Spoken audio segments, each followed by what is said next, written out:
we're down at the Causeway. If you're going to try to fish the jetty or the southern end of the lake over the oyster reefs or the southern ship channel, this is where to go. Brand new launch, been put together by the state.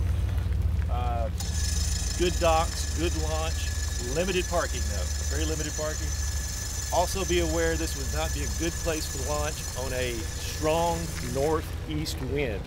Strong northeast wind, you're going to get a lot of wave action here. It's going to be difficult to launch. Or if the tide is ripping through this causeway, it may also be difficult.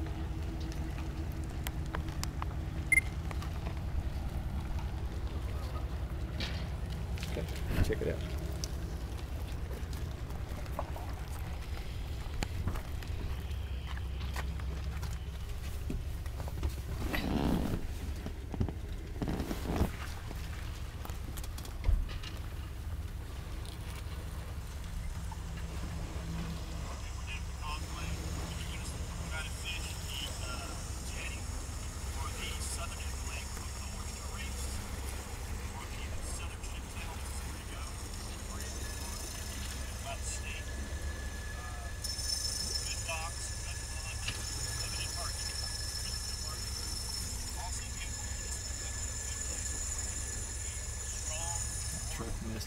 Yeah.